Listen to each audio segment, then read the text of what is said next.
De modo que esse é um problema que nós enfrentamos na exegese bíblica dessa interpretação de que o falar em outras línguas é sinal do batismo com o Espírito Santo. São textos históricos.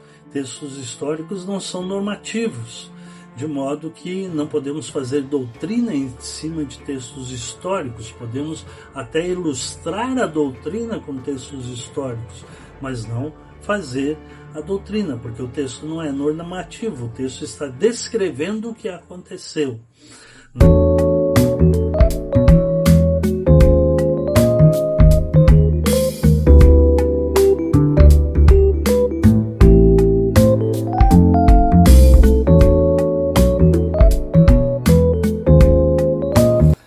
Sejam muito bem-vindos ao nosso canal Palavra e Essência.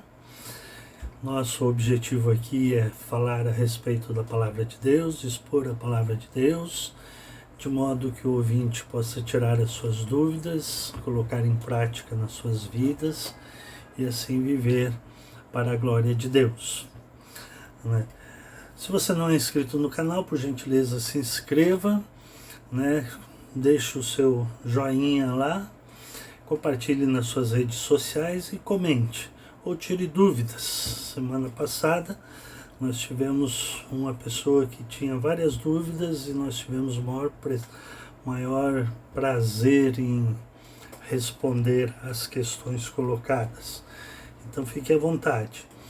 Queremos tratar hoje de um assunto que é discutível entre os pentecostais e os irmãos tradicionais. Os irmãos pentecostais começaram no Brasil aqui com a Assembleia de Deus, depois vieram outros movimentos e assim por diante. Os tradicionais, nós nos referimos aos presbiterianos, batistas, anglicanos, os luteranos e etc., que é a respeito do batismo com o Espírito Santo. Para isso eu vou ler alguns textos bíblicos e depois nós vamos fazer um pequeno comentário. Então o nosso assunto hoje é o batismo com o Espírito Santo, ou no Espírito Santo, como algumas traduções colocam. Primeiro eu vou ler o texto que é a respeito de João Batista em Lucas capítulo 3, versículo 16 em diante, que diz assim: João tratou de explicar a todos. Explicar o quê? Que o povo estava na expectativa achando que ele era Jesus Cristo. E João, então, tratou de explicar a todos. Eu, na verdade, batizo vocês com água, mas vem aquele que é mais poderoso do que eu, do qual não sou digno de desamarrar as correias das suas sandálias. Ele os batizará com o Espírito Santo e com fogo. Ele tem a pá em suas mãos para limpar a sua eira e recolher o trigo no seu celeiro, porém queimará a palha num fogo que nunca se apaga, um fogo que nunca se apaga. Eu, na verdade, batizo vocês com água, mas vem aquele que é mais poderoso do que eu, no qual não sou digno de desamarrar as correias das suas sandálias. Ele os batizará com o Espírito Santo e com fogo. Tem uma nota de rodapé aqui na minha Bíblia, onde fala que é com ou em o Espírito Santo, ou no Espírito Santo. Esse é um texto da promessa feita na Palavra de Deus a respeito do profeta João Batista. Depois nós temos então o cumprimento dessa profecia em Atos 2:4, quando eles estavam reunidos no mesmo lugar, diz o texto, e o versículo 4 diz que, vou ler desde o versículo 2 para ficar mais claro. De repente veio do céu um som como de um vento impetuoso e encheu toda a casa onde estavam sentados. E apareceram distribuídas entre eles línguas como de fogo, as quais pousaram sobre cada um deles.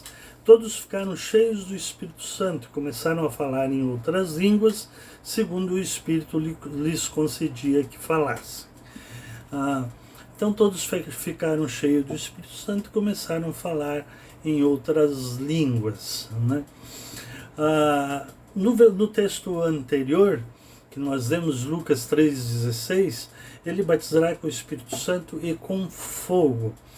Essa expressão "e com fogo" é confundida pela interpretação, pela maioria dos intérpretes pentecostais, com este ato aqui de Atos capítulo 2, onde pousou sobre cada um deles, né, um símbolo, como se fosse um fogo, como se fosse uma tocha de fogo.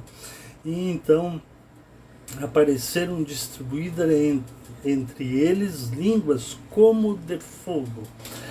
Acontece que lá em Lucas, que nós vemos, capítulo 3, versículo 16, a palavra fogo ali, ele vos batizará com o Espírito Santo e com fogo, tem a ver com o batismo com o Espírito Santo, e fogo ali é juízo de Deus. O contexto requer esta interpretação. Tanto que no versículo seguinte diz que ele tem a pá em suas mãos para limpar e recolher o trigo, e porém queimará a palha com fogo. Sempre temos que interpretar a Bíblia, fazer a exegese bíblica levando em conta o contexto, notadamente o contexto imediato e depois o contexto geral da Bíblia. Então, este fogo referido na profecia de João Batista tem a ver com o juízo de Deus. Jesus vem, vai batizar com o Espírito Santo, mas também trará o juízo de Deus àqueles que não creem.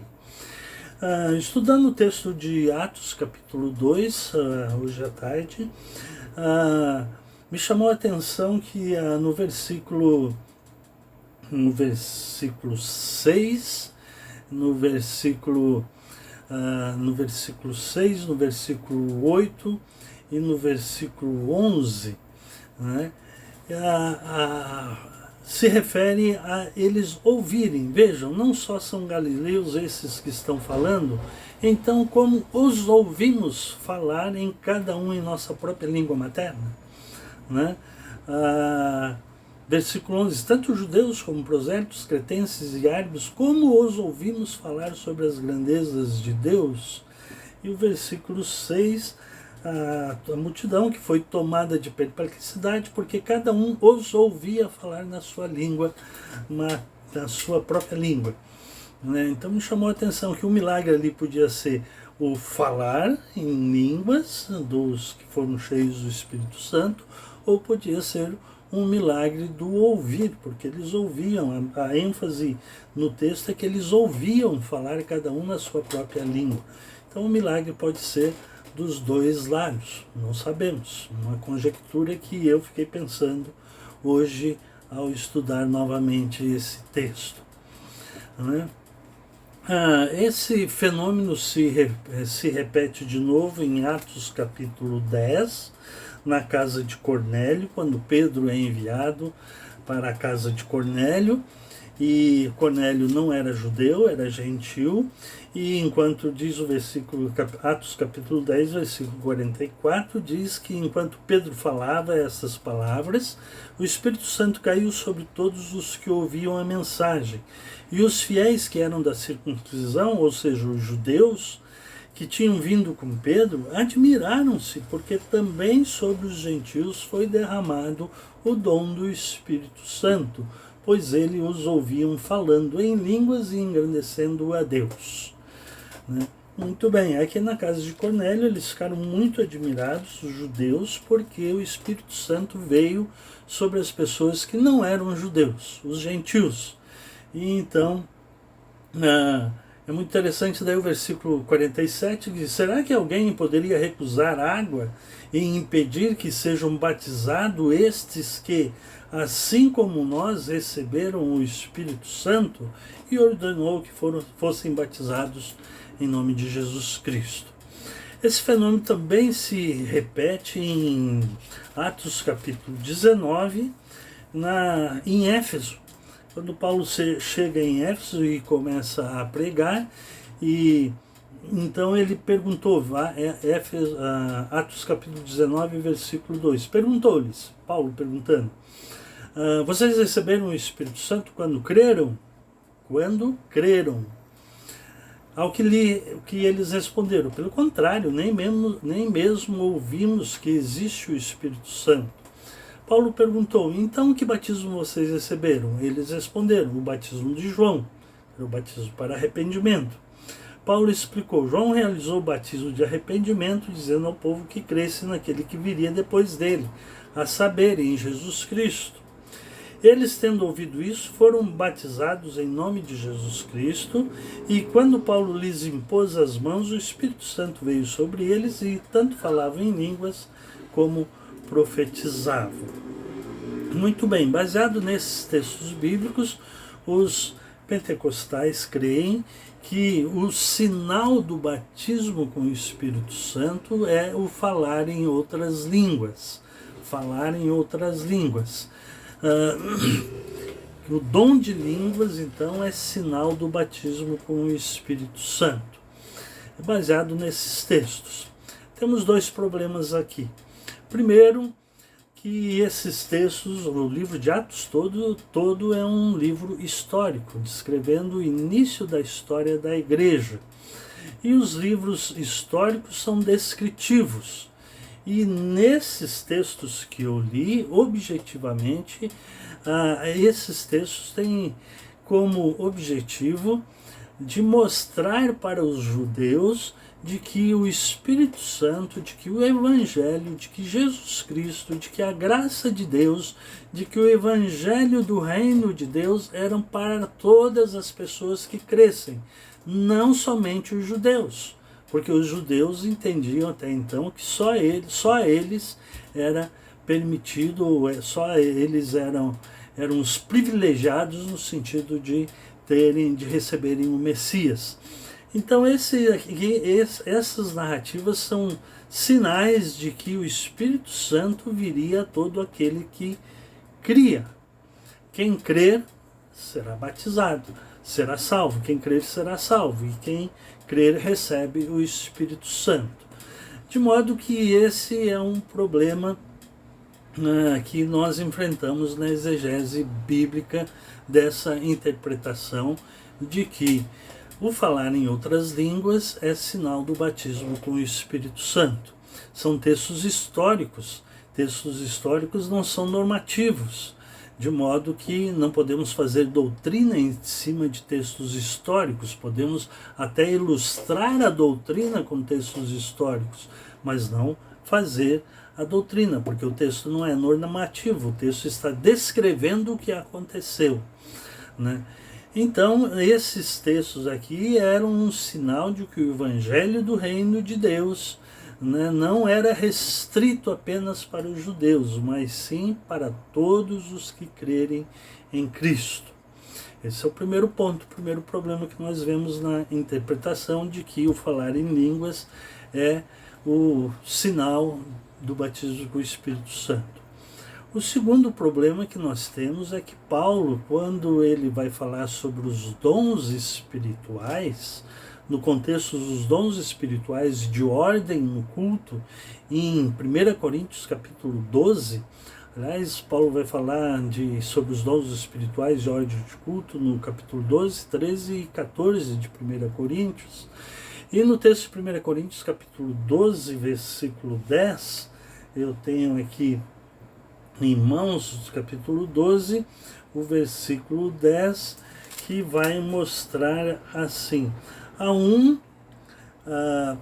outro operações de milagres, a outro profecia. Tem que ler o começo para se entender, né? A manifestação do Espírito é concedida a cada um visando um fim proveitoso, porque a um é dada mediante o Espírito a palavra de sabedoria, a outro mediante o Espírito tem uma lista de dons.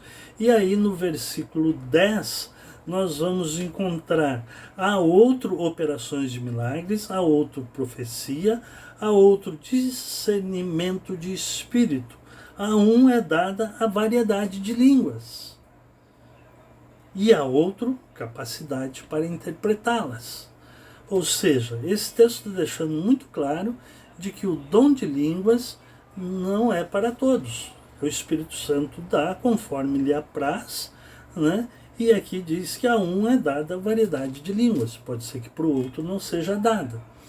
E no mesmo capítulo, versículos 27 até o 30, Paulo faz uma série de perguntas retóricas que a resposta requer, obviamente, que seja não.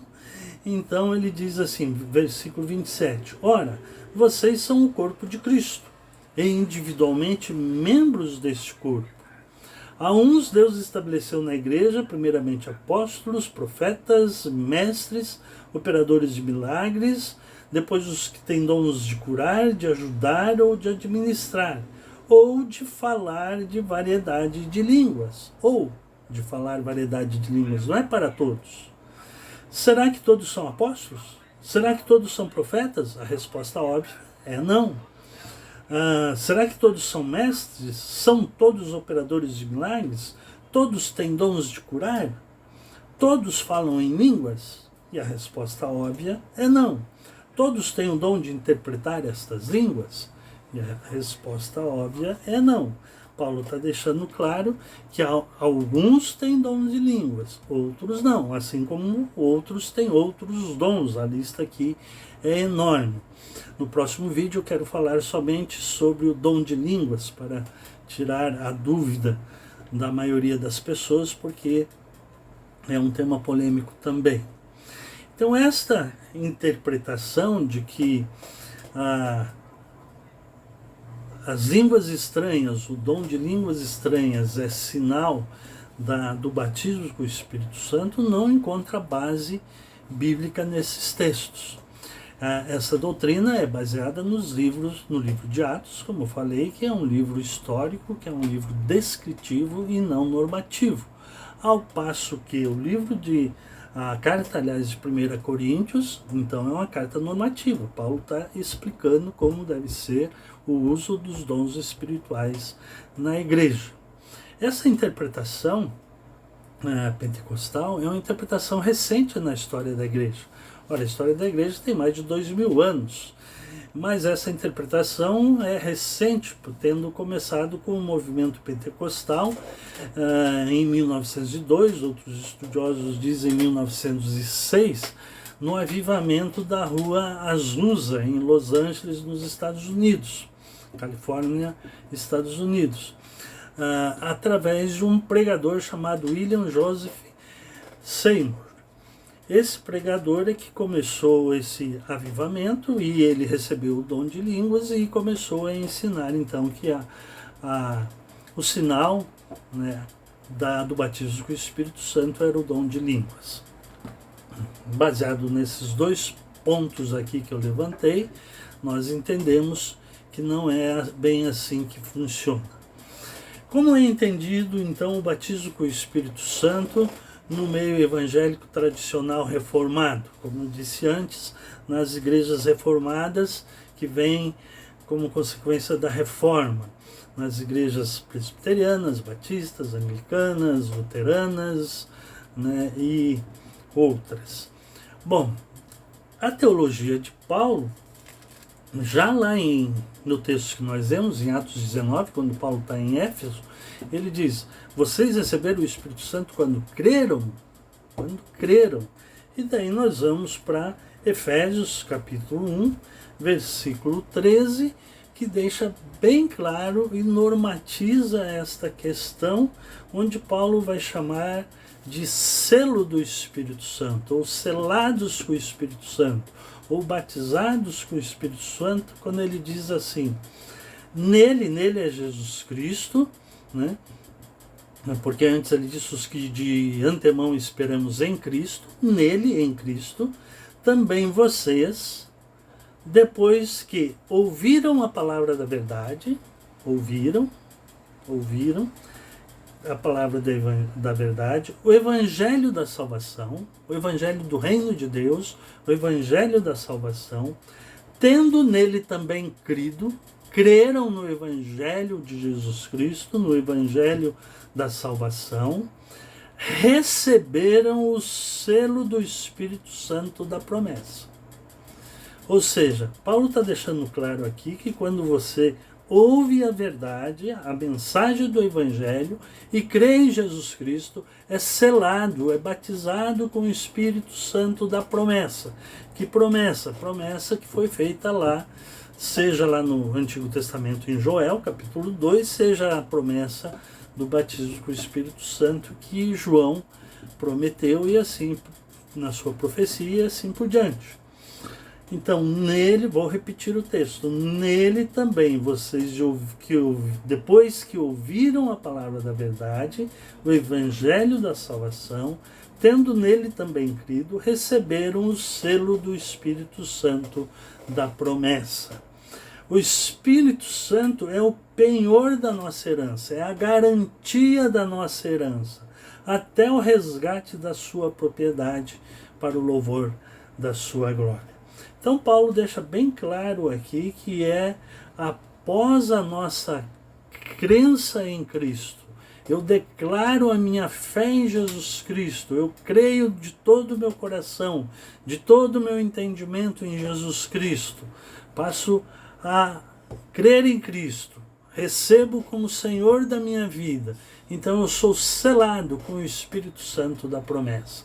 E ele é a garantia, é o penhor da nossa herança, é a garantia de que nós estaremos com Cristo nos céus.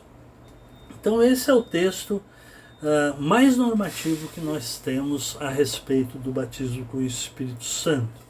Mas tem outros textos, aqui mesmo em Efésios capítulo 4, versículo 30, quando Paulo está fazendo várias exortações à igreja, ele diz: e não entristeçam o Espírito Santo de Deus, no qual vocês foram selados para o dia da redenção. Não entristeçam o Espírito Santo, no qual vocês foram selados ou batizados, e que é a garantia, para o dia da redenção. Essas duas passagens de Efésios 1, 13 e 14 e Efésios 4, 30 nos deixam bem claro. Mas alguém pode objetar e dizer, mas só esses dois textos? Atos tem vários. Eu digo, não, tem mais. 2 Coríntios, capítulo 1, versículo 22, também Paulo vai deixar claro isso. Capítulo 1, versículo 22 de 2 Coríntios, onde Paulo diz assim. Bom, tem que ler o versículo 21 também para a gente sempre entender o contexto. Mas aquele que nos confirma juntamente com vocês em Cristo e que nos ungiu é Deus, que também pôs o seu selo em nós e nos deu o penhor do Espírito Santo em nosso coração. Quem é que nos ungiu? É Deus com o Espírito Santo que colocou como penhor no nosso coração. É por isso que Paulo em Romanos 8, salvo engano 16, eu não anotei esse texto, diz que o Espírito de Deus testifica com o meu espírito que eu sou filho de Deus. Por quê? O Espírito Santo é o penhor de que nós temos a redenção, de que nós temos uma herança incorruptível nos céus.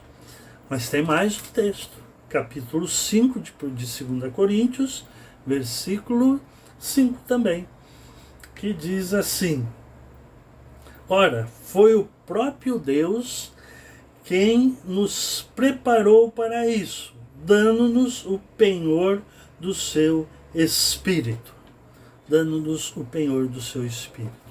Então é Deus quem coloca o Espírito Santo em nós, o seu Espírito em nós, e este Espírito de Deus testifica com o nosso Espírito que nós somos filhos de Deus e que é a garantia da nossa herança.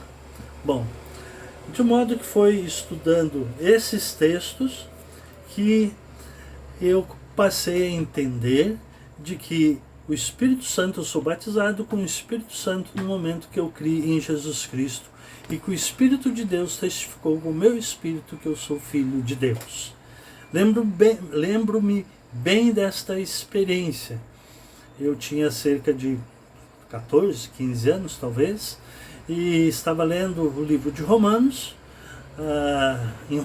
no Novo Testamento, que eu tinha ganhado na escola dominical, por ser um aluno assíduo, E então eu estava lendo o livro de Romanos, e eu li Romanos 8,16, que dizia que o Espírito de Deus testifica com o meu espírito que eu sou filho de Deus. Então eu estava lendo deitado, como eu sempre gosto, desci da minha cama, dobrei os meus joelhos e orei, pedindo que o Espírito de Deus testificasse com o meu espírito. E então eu senti a unção de Deus sobre mim, o Espírito Santo dando esse testemunho dentro de mim, de modo que eu senti que naquela hora eu fui batizado com o Espírito Santo.